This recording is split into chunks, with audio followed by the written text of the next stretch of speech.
नमस्कार विद्यार्थी मित्रांनो. तर 10वीचं जे काय मॅथ्स वन मधलं जे काय तिसरं लेसन अर्थमॅटिक प्रोग्रेशन अंकगणितीय श्रेणी यामधले आपण उदाहरणे बघतोय जे बोर्डाला आलेले आहेत. तर जे काही बघा मार्च 2023 आणि जुलै 2023 ला अशा प्रकारे त्याचबरोबर नंबर फक्त चेंज आहेत काही, तर ते पण बरेच वर्षी अशा प्रकारचा क्वेश्चन आलेला आहे. तर बघा the first terms a is equal to 8 common difference d is equal to 5 are given right and arithmetic progression काढायचं. तुम्हाला पहिलं पद दिलेलं जाईल आणि परत d दिलेलं जाईल, त्याच्यावर अंकगणितीय श्रेणी काढा अशा प्रकारचं विचारलेला आहे. हा क्वेश्चन अशा प्रकारचे क्वेश्चन 1 मार्कामध्ये पण येतात, 2 मार्कामध्ये पण येतात, MCQ मध्ये पण आलेले आहेत. तर लक्षात घ्या हा क्वेश्चन आलेला आहे, प्रत्येक वर्षी हा क्वेश्चन आलेला आहे, फक्त नंबर चेंज झालेले आहे. तर बघा कशा प्रकारचं आपल्याला काय याच्यावरून हे सॉल्व्ह करायचं आहे. तर 2 मार्काला हे क्वेश्चन येतात. तर याच्यामध्ये पहिलं पद आपल्याला दिलेले आहे बरोबर, जे a इज इक्वल म्हणजेच t1 असतो, किती दिलंय 8, त्याचबरोबर d दिलंय 5, त्याच्यावरून आपल्याला t1 t2 t3 हे काढायचे.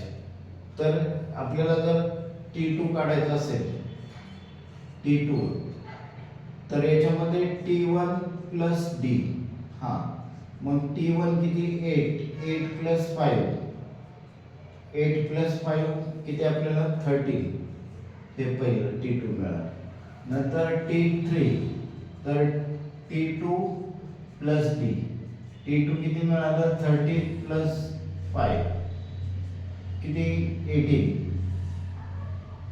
नंतर t4, t3 प्लस d, म्हणजे 18 प्लस 5 23. या अशा पद्धतीने जर तुम्ही काढत गेले तर तुम्हाला आपल्याला मिळत जाईल. मग याच्यावरून काय आपल्याला अर्थमॅटिक प्रोग्रेशन काढायचं बघा. मग अर्थमॅटिक प्रोग्रेशन काय झालं अंकगणितीय श्रेणीमध्ये, पहिलं पद 8, नंतर दुसरं 13, तिसरं 18, 23.